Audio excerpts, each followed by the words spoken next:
अच्छा, हमने morphological operations different देखे, जिसके अंदर हमने स्टडी किया morphological region, dilation, opening and closing.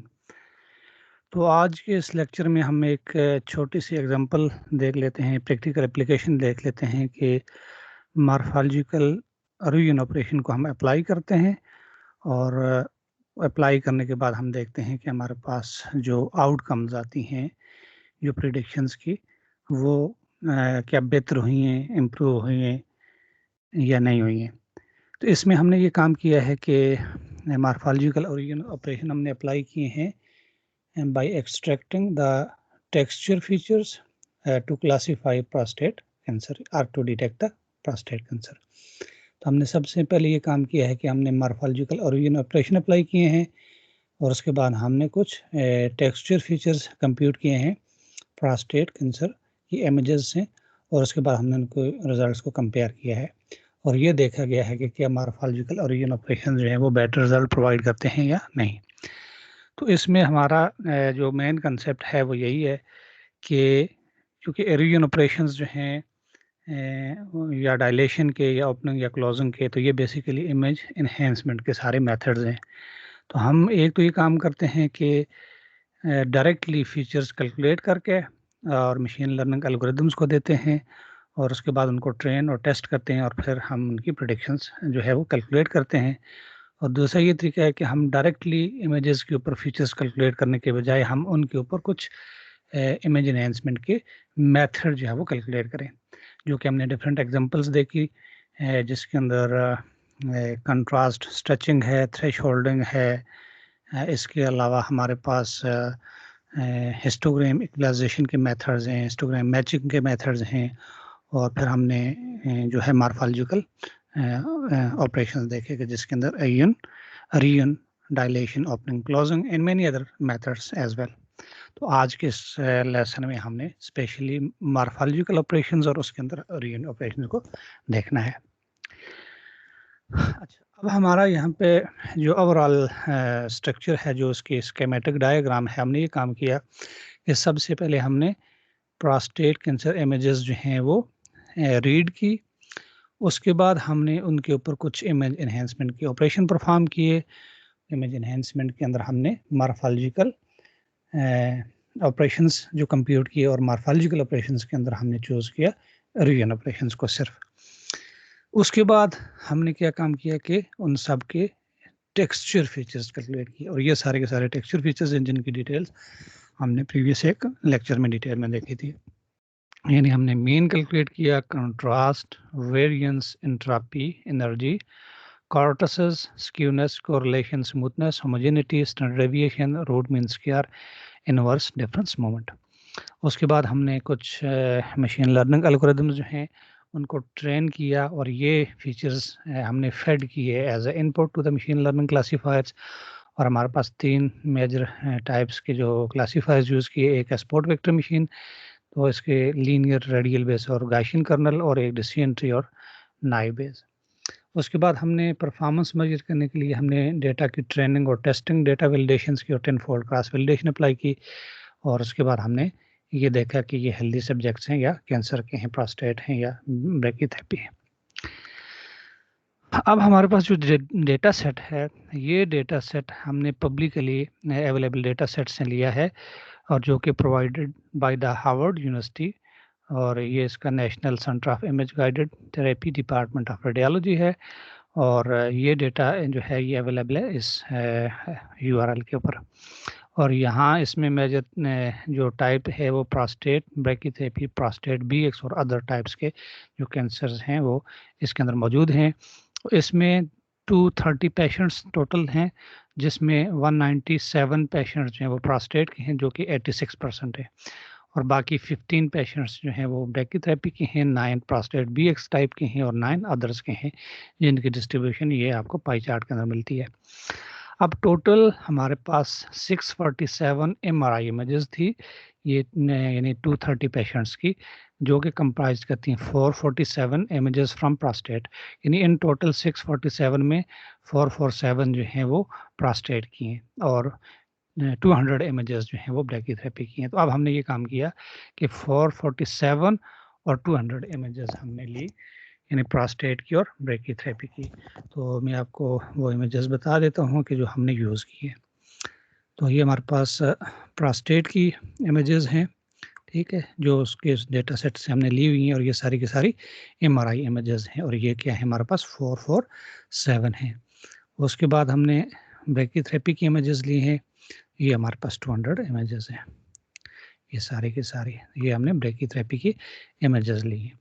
अच्छा, अब ये इमेजेस लेने के बाद हमने बेसिकली काम यही किया था कि सबसे पहले ये इमेजेस रीड की, उसके बाद हमने इनके ऊपर कुछ मॉर्फोलॉजिकल ओरिजिन ऑपरेशन अप्लाई किए, फिर हमने इनके ये फीचर्स कैलकुलेट किए, और फिर इसी तरीके से मशीन लर्निंग एल्गोरिदम्स को इनपुट दिया, उनको ट्रेन किया, टेस्ट किया, वैलिडेट किया, और हमने फाइनल आउटकम देखी।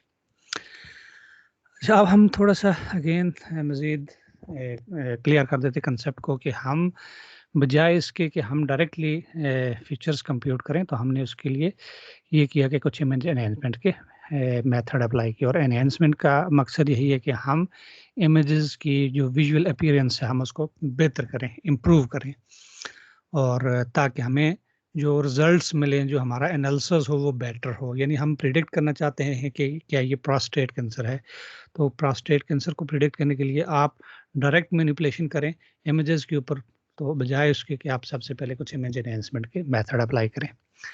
तो फिर हमने ये देखा, क्योंकि मैथमेटिकल मॉर्फोलॉजी से हमने अगेन देखा था कि ये बेसिकली क्या है, एक टूल है for extracting image components that are useful in the representation in description of the region of the shape. The language mathematical morphology is set theory, जिसके अंदर हमने डिफरेंट कंसेप्ट देखे थे, subsets, union, intersection, complement, difference, reflection, translation, etcetera. तो दो हमारे पास basically powerful morphological operations हैं, जो कि डायलेशन और रियूनियन है, और बाकी हमने ओपनिंग और क्लोजिंग को देखा, तो वो इन दोनों की ही बेसिकली कॉम्बिनेशंस हैं।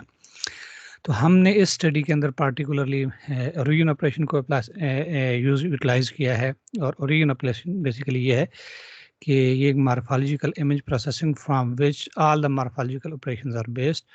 और इसमें हम बेसिकली क्या करते हैं कि श्रिंक करते हैं of the element of set A by using element B, यानी हम एक स्ट्रक्चरिंग एलिमेंट जो है उसको यूटिलाइज करते हैं, उसको यूज़ करते हैं एक सेट ए पे, यानी जो इमेज है, और वो उसको बेसिकली श्रिंक करता है। और ये एक सिंपलेस्ट मेथड है इरोजन का, कि जिससे हम एलिमिनेट करते हैं irrelevant details from the binary image. यानी बेसिकली इसका मकसद यह है कि इमेज के अंदर अगर कोई इरेलेवेंट डिटेल है, नॉइज है, डिस्टॉर्शन है, या बैकग्राउंड में कोई ऐसी इंफॉर्मेशन है कि जो उसके एनालिसिस को इम्प्रूव करने में अगर रुकावट पैदा करती है, तो हम उसके ऊपर क्या करते हैं, उसकी किसी एक स्ट्रक्चरिंग एलिमेंट से ओरिजिन कर देते हैं। तो इसका मेन जो मकसद है वो ये है कि हम श्रिंक कर देते हैं फीचर्स को, और उसके इमेजेस के अंदर हम उनकी ब्रिजेस, ब्रांचेस और प्रोटोजन्स वगैरह उनको रिमूव कर देते हैं। और अब इसमें अगर आप ये देखें तो हमारे पास जो मैथमेटिकल इसके फार्मूलेशन है वो ये है रोयन बी। तो हमारे पास ये इस तरीके से होगा, यानी इसकी ट्रांसलेशन ऐसे होगी बी की कि वो सबसेट ऑफ ए होगा। और फिर हमने इसको देखा कि अगर हम बी एफ जी का ए कॉम्प्लीमेंट से इंटरसेक्शन दें तो उनके दरमियान कोई चीज़ कॉमन ना हो, दैट आर म्यूचुअली एक्सक्लूसिव। तो अब ये कुछ जस्ट एग्जांपल दी, ये 1 to 5, ये हमारे पास ओरिजिनल प्रोस्टेट कैंसर की इमेजेस हैं जो उसके डेटा सेट से हमने रीड की, और फिर उसके बाद हमने क्या किया कि इनको बाइनरी इमेजेस में कन्वर्ट किया, और हमने उसके बाद क्या किया कि इन इमेजेस को इरूड किया विद डिफरेंट स्ट्रक्चरिंग एलिमेंट्स, जो कि हमने एग्जांपल देखी थी। लाइक फर्स्ट स्ट्रक्चरिंग एलिमेंट है ये 3x3 का है, फिर 5x5 का है, और फिर 9x9 का है। ये डिफरेंट स्ट्रक्चरिंग एलिमेंट के साथ हमने चेक करके और ये डेटा सेट को इनपुट्स दी, फिर फीचर्स कैलकुलेट किए, और फिर परफॉर्मेंस देखी, और फिर हमने देखा कि कौन सा स्ट्रक्चरिंग एलिमेंट हमारे पास ज़्यादा अप्रोप्रिएट है, वो हमें उनकी फाइनल आउटकम्स या जो रिजल्ट्स हैं उनसे पता चलेगा। तो एरोइन ऑपरेशन अप्लाई करने के बाद अगले स्टेप में हमने क्या किया, इनके फीचर्स कैलकुलेट किए, जो कि हमने इसकी स्कीमेटिक डायग्राम में देखे थे, और ये हमने जीएलसीएम बेस्ड टेक्सचर फीचर्स ये सारे के सारे कैलकुलेट किए। उसके बाद हमने इनके रिजल्ट्स जो है वो कंप्यूट किए। अब हमें यहाँ पे ये चेक करने के लिए कि इन दो कैटेगरीज में या इनको क्लासीफाई करने में या इनको डिस्टिंग्विश करने में हमारे जो परफॉर्मेंस होगी क्लासिफिकेशन में, मोस्टली सुपरवाइज्ड मशीन लर्निंग, तो वो इन डिफरेंट परफॉर्मेंस मैट्रिक्स से ज़्यादातर देखी जाती है कि जो कि रिसर्चर्स मोस्टली इनको यूज़ करते हैं। और भी डिफरेंट अदर भी हैं, लेकिन ज़्यादातर ये यूज़ की जाती हैं। तो इसमें हमारी सेंसिटिविटी है, स्पेसिफिसिटी है, पॉजिटिव प्रेडिक्टिविटी है, नेगेटिव प्रेडिक्टिविटी है, फॉल्स पॉजिटिव रेट है, टोटल एक्यूरेसी है और area under the receive operating characteristics है। अच्छा, अब हमने ये जो फर्स्ट टेबल प्रेजेंट किया है, ये आपको क्लासिफिकेशन परफॉर्मेंस बता रहा है without using the morphological origin operation से। यानी हमने जो इमेजेस शुरू में सारी की सारी इमेजेस प्रोस्टेट की और ब्रैकीथेरेपी की रीड की, उनके ऊपर ये जो मॉर्फोलॉजिकल ओरिजिन ऑपरेशन अप्लाई नहीं किया, बल्कि डायरेक्टली टेक्सचर फीचर्स कैलकुलेट किए और वो इनपुट दिए मशीन लर्निंग एल्गोरिदम्स को और उनसे ये परफॉर्मेंस मेजर्स की। यानी पहले हमने ये किया कि without utilizing the morphological origin operations. तो इसके अंदर हमने जो मेथड अप्लाई किए थे वो naive Bayes, decision tree, support vector machine with Gaussian, radial basis and polynomial kernel. और हमने जो परफॉर्मेंस मेजर्स की थी वो using sensitivity, specificity, PPV, NPV, total accuracy, FPR and AUC. तो हम नेक्स्ट लेक्चर्स में डिटेल में देखेंगे कि ये परफॉर्मेंस, हर एक परफॉर्मेंस मीट्रिक क्या है, इसको यूज़ किया है, इसको क्यों यूज़ करते हैं, कैसे कंप्यूट होती है। लेकिन यहाँ पे सिर्फ हमारा मेन कंसर्न ये है कि हम ये देखना चाहते हैं कि क्या मॉर्फोलॉजिकल ओरिजिन ऑपरेशन जो हैं वो अप्लाई करने के बाद हमारे पास बेटर रिजल्ट आए हैं या उनको यूज़ किए बगैर हमारे पास बेटर रिजल्ट आए। तो without using the morphological origin operation जो हमारे पास ओवरऑल परफॉर्मेंस जो बेटर दी है वो स्पोर्ट वेक्टर मशीन गॉसियन ने दी है। तो इसमें हमें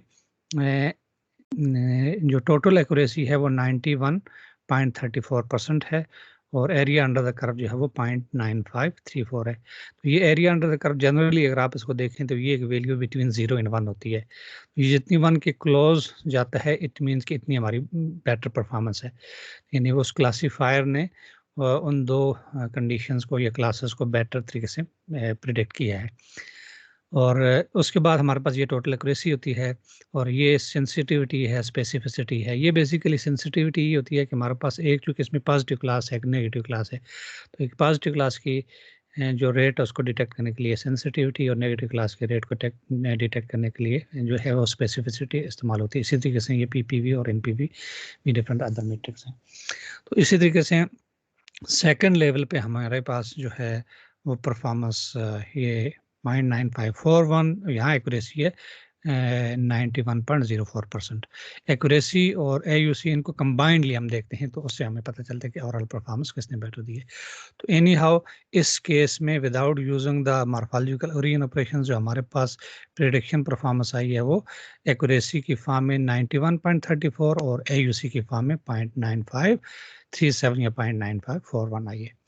उसके बाद हमने जो मॉर्फोलॉजिकल ओरिजिन ऑपरेशन अप्लाई किए तो इस केस में हमने अगेन सेम क्लासीफायर अप्लाई किए, लेकिन इसमें हमने सबसे पहले मॉर्फोलॉजिकल ओरिजिन ऑपरेशंस परफॉर्म किए, उसके बाद हमने टेक्सचर फीचर्स कैलकुलेट किए। और इस केस में हमने जो हाईएस्ट परफॉर्मेंस देखी वो हमें support vector machine with polynomial kernel ने दी है, जिसमें एक्यूरेसी जो है वो हमारी 98.59% आई है और एरिया अंडर द कर्व जो है वो 0.9994 आया है, followed by the other classification matrix. तो इससे आप ये देख लें कि जो ओरिजिन ऑपरेशन हमने अप्लाई किया डिफरेंट स्ट्रक्चरिंग एलिमेंट्स के साथ, तो उसने क्या किया कि प्रेडिक्शन परफॉर्मेंस को इम्प्रूव किया। यानी एक्यूरेसी भी हमारी बढ़ गई है, सेंसिटिविटी भी, स्पेसिफिसिटी भी और area under the receiver operating characteristics भी। तो इसी तरीके से ये जो इनकी राग कर्व्स हैं, अब यहाँ ये सेम बेसिकली ये जो टेबल के अंदर रिजल्ट्स हैं यही एयूसी वैल्यू हैं, लेकिन ये कि इनकी विजुअल जो रिप्रेजेंटेशन होती है रिजल्ट्स को मज़ीद देखने की। यानी बेसिक ये again without morphological origin operation और विद मॉर्फोलॉजिकल ओरिजिन ऑपरेशंस, ये हमने दो अप्लाई किए हुए। और अब हमारे पास अगेन अगर आप ये देखें ये विद है और ये विदाउट है, ये यहाँ पे थोड़ा सा गलती से मेरे ख्याल में इधर उधर इंटरचेंज हो गए। तो अब हमारे पास अगेन जो विद मॉर्फोलॉजिकल ओरिजिन ऑपरेशन है वो आप वो देख सकते हैं कि हाईएस्ट एयूसी वैल्यू है ये 0.9999 यानी ऑलमोस्ट 1 है। और इसी तरीके से वो स्पॉट वेक्टर मशीन में पॉलिनॉमियल ने दी है, उसके बाद SPM Gaussian, SPM radial base और नाइव बेस और डिसीजन ट्री ने 0.933 दी है। तो ये बेसिकली ये वाली लाइन इनको रिप्रेजेंट करती है। अब इसमें मोस्टली कलर्स, क्योंकि ये वैल्यूज नियर टू 1 हैं, तो वो कलर की रिफ्लेक्शन एक दूसरे को हाइड कर रही है। उसके बाद हमारे पास इस केस में जो without applying the morphological region operations हैं, तो AUC की वैल्यूज हमारे पास हाईएस्ट जो आई थी वो 0.9541 है और 0.9537 है और सो ऑन। तो ये इसकी कर्व्स बन रही है। तो फाइंडिंग हमारे पास इस के अंदर यही हुई कि हमने देखा कि इमेज एनहांसमेंट के डिफरेंट मेथड्स हैं, उनके अंदर मॉर्फोलॉजिकल ओरिजिन ऑपरेशंस हैं और मॉर्फोलॉजिकल ओरिजिन्स के अंदर अगेन हमारे पास क्या है कि हमने सिर्फ यानी ओरिजिन है, डायलेशन है, ओपनिंग है, क्लोजिंग है। लेकिन अगेन यहाँ पे एक बात याद रखनी है कि आपने ये देखना है कि इमेज की टाइप क्या है, नेचर क्या है, उसमें किस किस्म के इम्प्रूवमेंट की ज़रूरत है, उसके मुताबिक ही हमने अप्रोप्रिएट मेथड चूज़ करना है।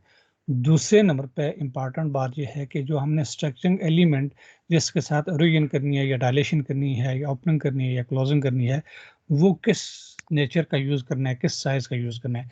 क्योंकि इसके अंदर आपके पास जो स्ट्रक्चरिंग एलिमेंट हैं ये स्क्वायर में भी होते हैं, रेक्टेंगल में भी होते हैं, ओवल में भी होते हैं, डिस्क में भी होते हैं, और फिर इनके डिफरेंट साइजेस हैं।